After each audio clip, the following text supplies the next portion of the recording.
ఎదిగే కొద్దీ ఒదిగి ఉండాలని చెప్పి ఎందుకంటారో ఈ కథ వింటే మనకి ఇట్టే అర్థమైపోతుంది.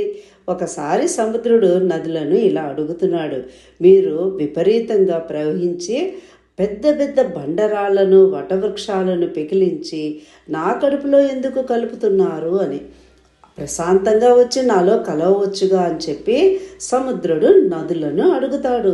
అప్పుడు నదీమ తల్లులు సముద్రుడి వంక చూసి ఇలా అంటున్నాయి, మీరన్నది నిజమే స్వామి, మేము ప్రశాంతంగా మిమ్మల్ని కలవాలనే వస్తుంటాం, కానీ ఎదురు వస్తున్న ఈ బండరాళ్ళు మహావృక్షాలు మమ్మల్ని చూసి రొమ్ము విరుచుకొని హేళన చేసి నవ్వుతూ ఉంటాయి.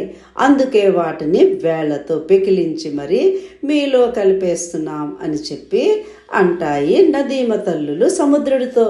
కానీ ఇది వినండి, తుంగ మొక్కలను గరిక పూసలను మేమేమీ చెయ్యటం లేదుగా. కారణం ఏంటో తెలుసా? మా ప్రవాహాన్ని చూసి అవి వంగి వంగి మాకు నమస్కరిస్తూ ఉంటాయి, కనుక మేము వాటిని ఏమీ చెయ్యటం లేదు అని చెప్పి సముద్రుడితో నదీమ తల్లులు అంటారు. అన్నీ తెలిసిన జ్ఞాని అణిగిమణిగి ఉంటాడు, ఏమీ తెలియని అజ్ఞాని ఎగిరెగిరి పడతాడు. అందుకే ఎదిగే కొద్దీ ఒదిగి ఉండాలని చెప్పి శాస్త్రము, మన పెద్దల మాట కూడా ఎవరితో ఎప్పుడు శత్రుత్వము కూడా పెట్టుకోకూడదు. సరేనా? ఇంకోసారి ఇంకో కథ విందాం.